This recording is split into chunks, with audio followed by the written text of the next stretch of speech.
Au nom du Père, du Fils, Saint-Esprit, un seul Dieu, Amen, que sa bénédiction repose sur nous tous, Amen. Mes meilleurs vœux pour un bon début de carême. Et dès aujourd'hui, on commence à lire les lectures du carême.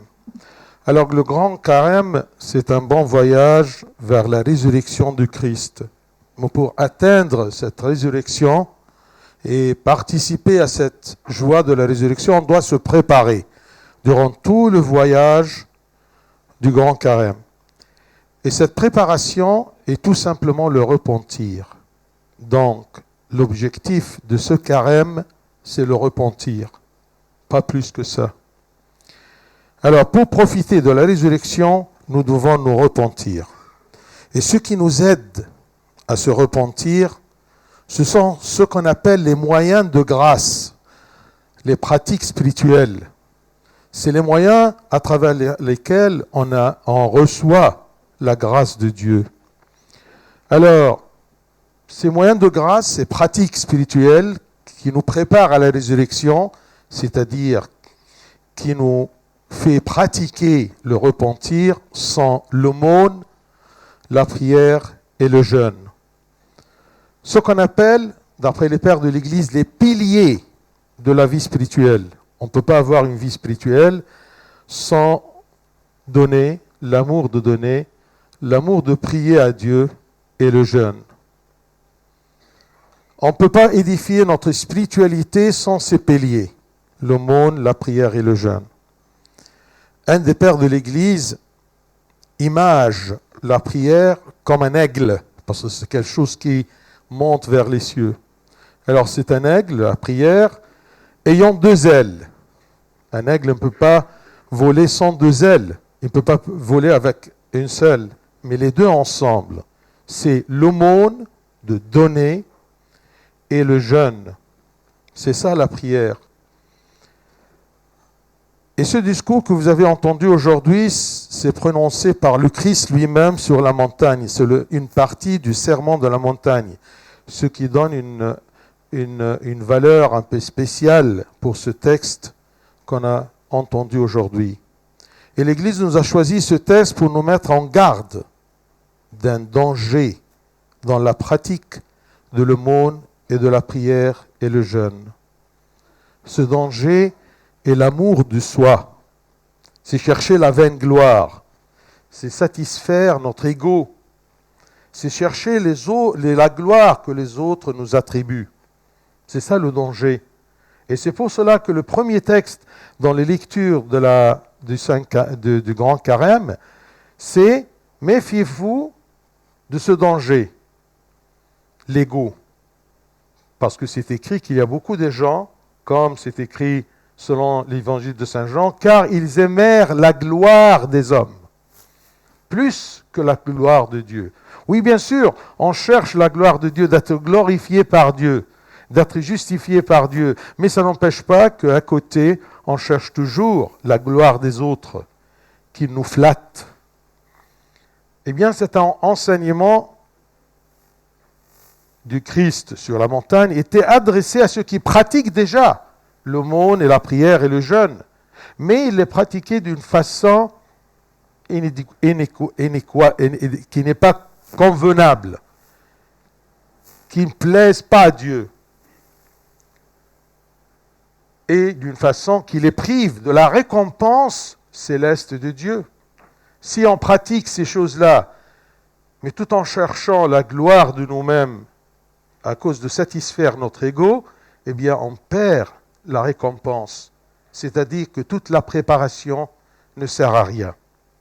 Alors observons l'enseignement ou la mise en garde du Christ. Qu'est-ce qu'il nous a dit ? Premier verset, et c'est bien que la traduction française est mieux que la traduction arabe. Alors il nous dit, gardez-vous de pratiquer votre justice, ou comme vous avez entendu aujourd'hui, votre religion. C'est-à-dire votre pratique. Ça c'est le premier verset. Avant qu'il parle à propos de l'aumône et de la prière et du jeûne. Il a dit en général, premier verset, gardez-vous de pratiquer votre justice devant les hommes pour en être vu. Parce qu'il y a des pratiques qu'on ne peut pas les cacher aux hommes. Si je viens à l'église pour prier, je ne peux pas me cacher, mais ça dépend. Qu'est-ce que tu cherches en venant à l'église? Gardez-vous de pratiquer votre justice devant les hommes pour en être vus. Autrement, vous n'aurez point de récompense auprès de votre Père qui est dans les cieux. Pratiquez votre justice veut dire pratiquer ce qui vous rend juste aux yeux de Dieu. Donc, nous devons éviter de pratiquer devant les hommes pour en être vus. Les hommes, c'est ça le problème. Parce que les hommes toujours jugent mal. Ils se trompent en jugeant. Et leurs compliments nous servent à rien pour notre salut. Ils ne servent à rien. La flatterie des gens, aussi vous êtes flattés par des gens, ça ne sert à rien. Mais ce qui compte pour nous, c'est le jugement de Dieu, pas le jugement des hommes. Regardez, je vais vous citer des versets pour vous donner l'appétit de chercher le jugement de Dieu et la gloire que Dieu nous donne, pas la gloire vaine que les hommes nous donnent. Regardez, c'est écrit dans l'Ancien Testament, l'Éternel ne considère pas ce que l'homme considère. C'est-à-dire que Dieu, l'Éternel, ne voit pas de la même façon que l'homme. L'Éternel ne considère pas ce que l'homme considère. L'homme regarde à ce qui frappe les yeux. Et regarde tout simplement ce qui tape à ses yeux, parce qu'il est très matériel, l'homme. Mais l'Éternel regarde au cœur. C'est pour cela que son jugement est profond et vrai. C'est écrit aussi dans le livre de Jérémie, « Mais l'Éternel des armées est un juste juge, qui sonde les reins et les cœurs. Donc méfie-toi de l'Éternel. Cherche à le plaire, mais pas à plaire aux hommes. » Même dans les livres des rois, dans l'Ancien Testament, c'est écrit « Toi qui connais le cœur de chacun, car seul tu connais le cœur de tous les enfants des hommes. » C'est un Dieu qui sonde le cœur, et il connaît tous les cœurs des hommes. Dans le livre des Chroniques, c'est écrit « L'Éternel sonde tous les cœurs et pénètre tous les desseins et toutes les pensées. » Que ça soit clair, ce n'est pas tout simplement le cœur. Qu'est-ce que ça veut dire le cœur? Eh bien, c'est les pensées. Dieu sait tout. Même dans le livre de Jérémie, il dit « Moi, l'Éternel, j'éprouve le cœur, je sonde les reins, pour rendre à chacun selon ses voies, selon le fruit de ses œuvres. » Donc, ce qui nous intéresse et ce qui compte pour nous, c'est le jugement de Dieu. Comment il nous voit? Comment tu apparais devant les yeux de Dieu? On cherche le jugement de Dieu car il sonde, il connaît et il est juste. Il ne se trompe jamais. J'ai trouvé un verset que j'aime beaucoup. C'est écrit dans le livre de Nombres. Il nous rappelle que on ne doit pas rouler Dieu parce qu'il n'est pas un homme. Il y a un verset qui dit « Dieu n'est point un homme pour mentir. » Dieu ne ment pas. Quand il nous promet d'une chose, il l'exauce ou il l'accomplit. Dieu n'est point un homme pour mentir, ni fils d'un homme pour se repentir. Se repentir, c'est-à-dire qu'il regrette ce qu'il a fait. Ce qu'il a dit, ne le fera-t-il pas? Ce qu'il a déclaré, ne l'exécutera-t-il pas? Donc, nous avons un Dieu, un éternel, qui ne se trompe pas, qui sonde, qui connaît tout, et qui ne ment pas, et qui ne regrette jamais de ce qu'il nous a fait comme le royaume des cieux et une place au royaume. Donc, ce qui compte dans nos pratiques de justice, notre pratique spirituelle, est la discrétion. Terme qui se répète dans ce texte de ce dimanche. Vous avez entendu toujours en secret, la discrimination. La discrétion. Alors, méfiez-vous. D'accord? Parce que Dieu nous regarde toujours, il sait. On pratique pourquoi? Il sonde le cœur, il sait nos pensées. Alors, il nous a donné des exemples. Concernant l'aumône, par exemple, de donner Et l'aumône, ce n'est pas tout simplement de donner de l'argent, mais même donner de votre temps, donner de votre aide. Alors c'est écrit, lors donc que tu fais l'aumône, ne sonne pas de la trompette devant toi. Ne cherche pas que tous les hommes, tous les gens voient ce que tu fais, ce que tu présentes comme aumône ou comme piété. Ne sonne pas de la trompette devant toi afin d'être glorifié par les hommes. Alors, quelle est la solution? Comment on pratique l'aumône? Il nous dit, mais quand tu fais l'aumône, que ta main gauche ne sache pas ce que fait ta droite. C'est ça la discrétion, en secret. La main droite, bien sûr, c'est la main qui donne. C'est la volonté de faire le bien. Mais la main gauche, eh bien, c'est l'hypocrisie. C'est l'ego. Je cherche la gloire de moi-même. Prenons un autre exemple concernant la prière. C'est écrit, lorsque vous priez, ne soyez pas comme les hypocrites qui aiment à prier debout dans les synagogues et au coin des rues pour être vus des hommes. C'est ça le problème. C'est ça le petit renard. C'est d'être vu des hommes. Quelle est la solution? Comment on doit pratiquer discrètement? Mais quand tu pries, entre dans ta chambre, ferme la porte et prie ton Père qui est dans le lieu secret. C'est la discrétion et dans le secret. Pour nous faire éviter les vaines paroles en priant, eh bien, le Christ nous a appris le pater, c'est-à-dire le Notre Père. Quand vous priez, dites. Il nous a appris comment nous devons prier. Et si vous avez bien remarqué, le Christ n'a pas commenté dans le pater qu'un seul élément, le pardon. Il y a beaucoup des éléments dans le pater.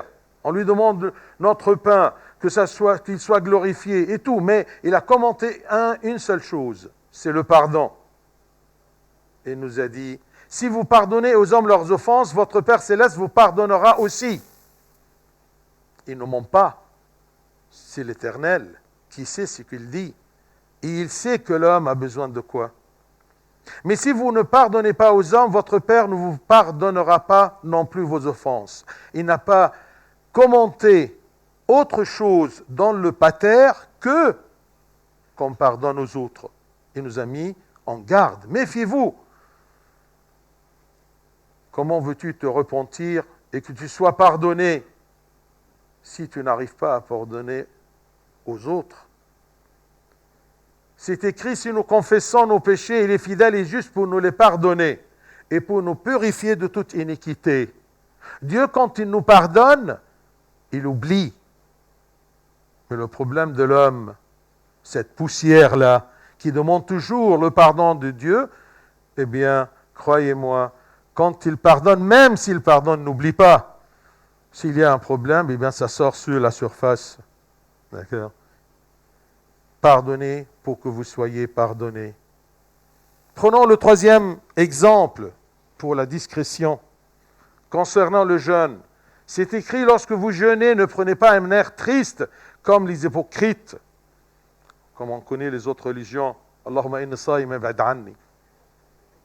D'accord? C'est comme si c'est un fardeau. Lorsque vous jeûnez, ne prenez pas un air triste comme les hypocrites. Ah, j'ai mal au ventre. Ah, je ne suis pas bien. Pour montrer aux hommes qu'ils jeûnent. Mais quand tu jeûnes, c'est ça la solution, c'est ça la discrétion. Mais quand tu jeûnes, parfume ta tête et lave ton visage, afin de ne pas montrer aux hommes que tu jeûnes. Ton Père qui voit dans le secret, la discrétion, te le rendra.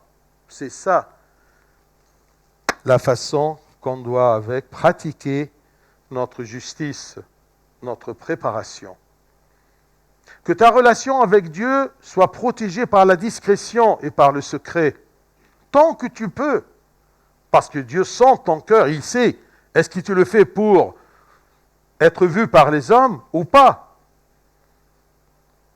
Que ta relation avec Dieu soit cachée des yeux des hommes pour te protéger de la vaine gloire qui empêche toute élévation vers la perfection spirituelle. Ce qui casse ce chemin-là, eh bien, c'est l'orgueil, c'est l'ego. Tout ce qui est essentiel, il y a un des pères qui a médité en disant que tout ce qui est essentiel et indispensable est toujours caché. Comme exemple, les racines des arbres. Vous voyez les arbres? Vous voyez les arbres, vous ne voyez pas les racines. L'arbre ne peut pas exister sans les racines. Vous voyez? Qui voit les racines? Ils sont tout à fait cachés, discrets. Ils ont le rôle principal, mais c'est caché. Donc les racines qui sont indispensables à l'existence et la vie des arbres sont cachées et invisibles. Même les fondations des grands édifices, des grands bâtiments, ils sont toujours cachés, on ne les voit pas. Alors ça, c'est un principe même dans la nature, même dans l'évidence. Donc l'évolution et la stabilité spirituelle a besoin de la discrétion pour évoluer loin de l'ego, le plus dangereux voleur de la sainteté. Parce que c'est ça la volonté de Dieu, notre sainteté. Et on se prépare pour arriver saint à la gloire de la résurrection. كل سنة وانتم طيبين. بداية الصوم الكبير. رحلة الصوم رحلة بتقودنا إلى فرح القيامة، قيامة المسيح. لكن أثناء هذه الرحلة لازم نستعد عشان نشارك ونتمتع ونتذوق فرح القيامة. وعشان نتذوق هذا الفرح لابد من ان احنا نستعد، واستعدادنا اثناء الصوم الكبير هو التوبة. هدف الصوم الكبير يا احبائي هو التوبة. عشان نستفيد بالقيامة لابد ان احنا نتوب، واللي يساعدنا على التوبة هو اللي احنا بنسميه حسب الاباء وسائط النعمة. حاجات بتعملها عشان تحصل على نعمة من الله. وسائط النعمة يعني الممارسات الروحية، التداريب الروحية، زي الصدقة والصلاة والصوم. وده بيسموه الآباء أعمدة العبادة. مش ممكن تبني عبادتك ولا علاقتك بالله بعيد عن الثلاثة دول، الصدقة والصلاة والصوم. أحد الآباء يصور الصلاة، لأن الصلاة ده أهم عمل لعلاقتك بينه وبين الله، فيقول إن الصلاة ده زي النسر. النسر لأنه هو أقوى طائر وأعلى طائر بيرتفع نحو السماء. فيقول لنا إن الصلاة كنسر له جناحين. ما يقدرش يطير طبعا بجناح ولا جناح لا، لازم يكون عنده جناحين، والجناحين يكونوا سلام. الجناحين دول هم الصدقة والصوم. الصلاة بتطلع زي النسر وبتضرب بجناحي مهمين جدا، الصدقة والصوم. فحديث اليوم يا احبائي هو جزء من الموعظة على الجبل اللي ألقاها المسيح، ودوت يعطي أهمية كبيرة جدا للإنجيل اللي احنا سمعناه النهاردة. الكنيسة اختارت الجزء دوت في بداية الصوم حد الرفاع عشان تحذرنا من خطر في ممارسة الصدقة والصلاة والصوم. خطر بيهدد توبتنا، بتهدد علاقتنا بالله، وبتهدد ممارستنا للحياة الروحية. ايه هو الخطر دوت؟ هو الذات، حب الظهور، هو البحث عن المجد الباطل، اشباع الذات، البحث عن مجد الناس ومدحهم لينا. عشان كده يقول لنا في الكتاب المقدس انه كثيرين احبوا مجد الناس اكثر من مجد الله. انا عاوز ان انا ربنا يبقى فرحان بيا ويمجدني، لكن اهم من الكلام ده كله يهمني مجد الناس. لكن تعالوا نسمع تحذير او ملخص التحذير والتعليم اللي خدناه النهارده. فاول آية: احترزوا من ان تصنعوا، طبعا انتوا سمعتوها، صدقاتكم قدام الناس. اول آية قبل ما يتكلم عن الصدقة، لكن التفسير او الترجمة الصح احترسوا من ان تصنعوا بركم، يعني الاشياء اللي بتسبب لكم البر امام عين الله. احترزوا من ان تصنعوا بركم قدام الناس لكي ينظروكم. ما في حاجات ما اقدرش امنعها، انا جاي كنيسة طب هستخبى ازاي؟ طب انا صايم، بقول لهم لا متشكر مش هاكل لحم. طب هخبي الحاجات دي ازاي؟ ربنا عارف ما في قلبك. هل انت بتخبي من اجل ايه ولا بتظهر من اجل ايه؟ لا الا تصنعوا صدقاتكم قدام الناس لكي ينظروكم، دي النقطة المهمة، لكي ينظروكم، والا فليس لكم اجر عند ابيكم الذي في السماوات. يمدحوك الناس مهما يمدحوكم، بس هتكسب ايه؟ ولا حاجة. يبقى احترزوا من ان تمارسوا اعمال الله امام الناس، لا ينظروكم الناس. الناس ينظرون ويخطئون في الحكم وفي التقدير، وحكمهم علينا ما يفيدش خلاصنا ولا حياتنا الأبدية. لكن اللي يهمنا هو حكم الله عليا، أنا أساوي إيه في نظر الله. دي مهمة جدا بس كتير ما بننساها. شوفوا ربنا، هقول لك بعض الآيات بتتكلم عن ربنا عشان تتذكر عظمة الله وأهمية وجود الله في حياتك وحكمه على ممارساتك. في العهد القديم يقول انه ليس كما ينظر للانسان. اصل الانسان دايما ينظر للحاجات الخارجيه، الحاجات البراقه، ينظر زي ما بقول دايما البكش. لان الانسان ينظر الى العينين، ينظر الى ما تنظره العين، لكن ما يعرفش ابعد من كده ولا اعمق من كده. اما الرب فانه ينظر الى القلب. شوف ربنا بقى يخش في العمق، يعرف قلبك، يعرف فكرك. هقول لك الايات بدون ما اذكر يعني الاماكن. فيا رب الجنود القاضي العادل فاحص الكلى والقلوب، يعرف ضميرك فيه ايه ويعرف قلبك فيه ايه. ما بيحكمش على كلامك ولا على حركاتك، لانه بيخش الى العمق. يقول لنا اعمل واعطي كل انسان حسب كل طرقه. انت يا رب تعمل وتعطي كل انسان حسب كل طرقه كما تعرف قلبه، لانك انت وحدك قد عرفت قلوب كل بني البشر. فما تتعبش وتحكم على الناس، لان مهما حكمت هتحكم غلط. لان الرب يفحص جميع القلوب ويفهم كل تصورات الافكار. شوف العمق، تصورات الافكار، ربنا فهمك من اولك لاخرك. فما تهتمش بحكم الناس. ربنا يقول لنا انا الرب فاحص القلب مختبر الكلى لاعطي كل واحد حسب طرقه حسب ثمر اعماله. يبقى لما تعمل حاجه اهتم بحكم الله اللي عارف القلوب والكلى.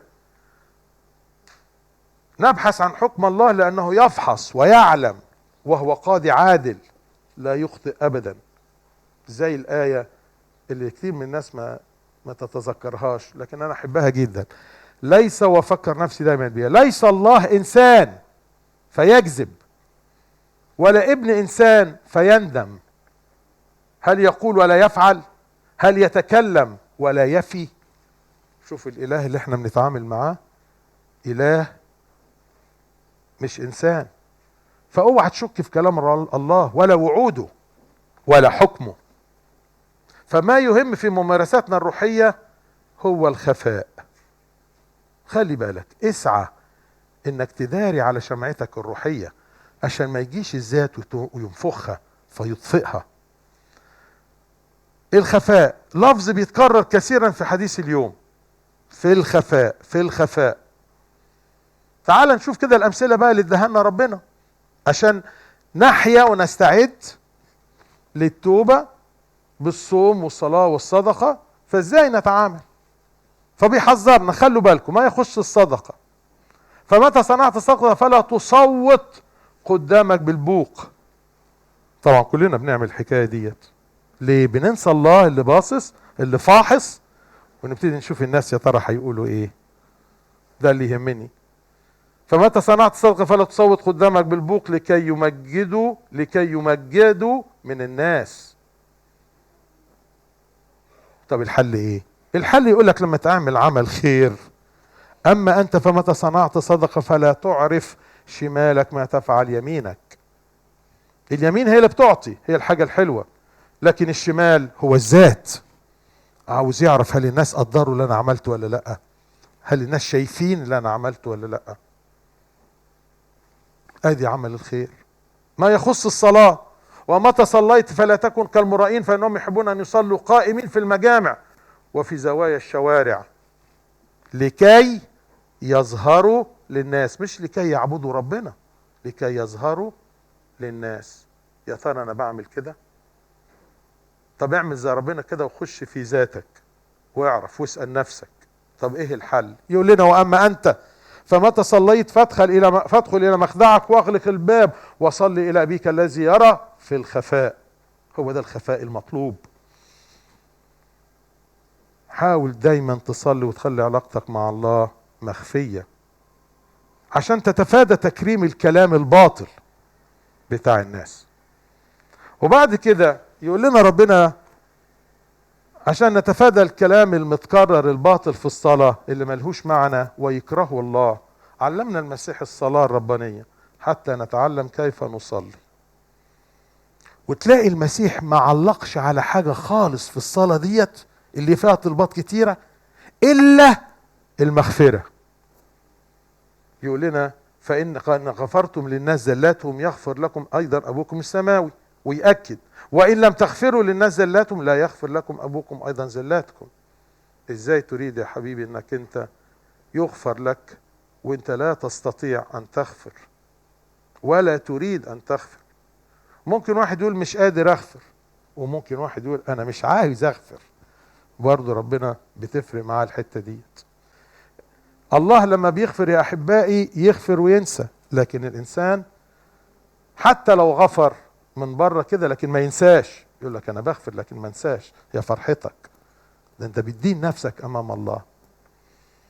شوف ربنا يقول لنا: إن اعترفنا بخطايانا فهو أمين وعادل حتى يغفر خطايانا ويطهرنا من كل اسم، ودم يسوع المسيح ابنه يطهرنا من كل خطية. واحنا أكتر حاجة بنطلبها من ربنا في القداس: كيريا ليسون، ارحمنا، اغفر لنا.